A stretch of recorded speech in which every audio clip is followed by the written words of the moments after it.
Hi అండి, welcome back to our channel. ఈరోజు వీడియోలో చికెన్ మలై టిక్కా కబాబ్ని ఎలా ప్రిపేర్ చేసుకోవాలో చూద్దాము.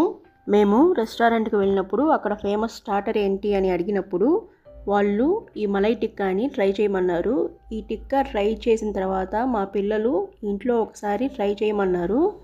కొన్ని చేంజెస్తో నేను ఈ మలై టిక్కాని అయితే ప్రిపేర్ చేశాను. మా పిల్లలకి చాలా బాగా నచ్చింది. స్పైస్ తక్కువగా, క్రీమీగా, టేస్ట్ అనేది చాలా బాగుంటుంది. ఇప్పుడు ఎలా ప్రిపేర్ చేసుకోవాలో చూద్దామండి. నేను 1 kg వరకు చికెన్ తీసుకున్నాను. ఈ చికెన్ని వాటర్లో కొంచెం సాల్ట్ వేసి ఒక 15 మినిట్స్ వరకు నానబెట్టుకోవాలి. ఇలా నానబెడితే చికెన్ అనేది కొంచెం టెండర్గా వస్తుంది. తర్వాత వాటర్ అన్ని డ్రైన్ చేసుకొని తీసుకోవాలి. ఇందులో green chilli, ginger garlic paste ఒక 4 టేబుల్ స్పూన్, గ్రీన్ చిల్లీ నేను ఒక 5 వరకు వేసాను, జింజర్ గార్లిక్ పేస్టు అంతా కలిపి ఒక 4 టేబుల్ స్పూన్ వరకు తీసుకోవాలి.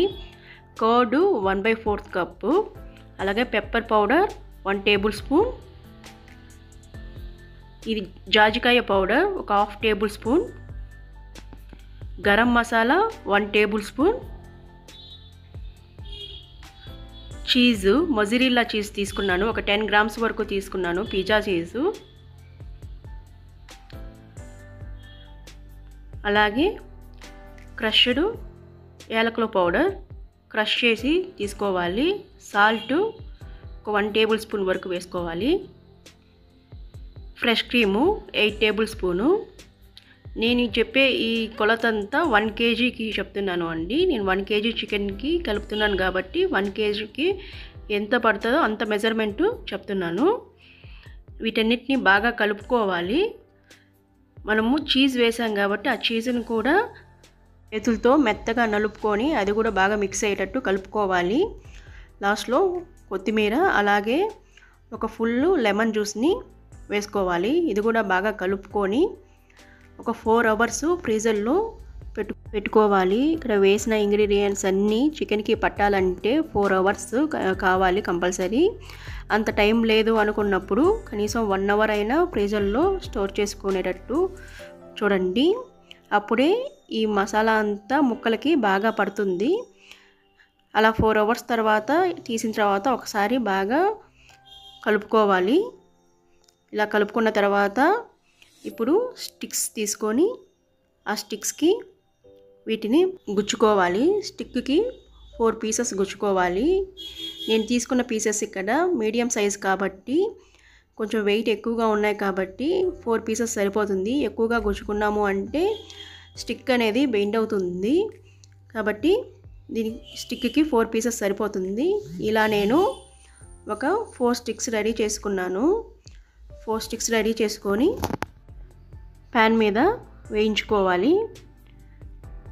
ఇలా అన్నీ ప్యాన్ మీద పెట్టుకొని ఫ్రై చేసుకోవాలి.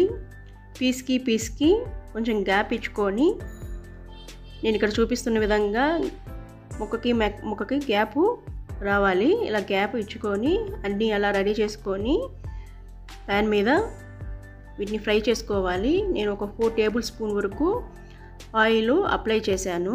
నాన్ స్టిక్ ప్యానే కాబట్టి నేను ఫస్ట్ ఆయిల్ అప్లై చేయలేదు, చికెన్స్ పైన అప్లై చేశాను.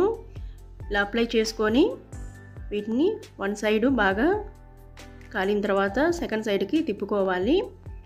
4 సైడ్స్ బాగా ఈక్వల్గా కాలాలి అంటే ఫోర్క్తో తిప్పుకుంటూ ఉండాలి.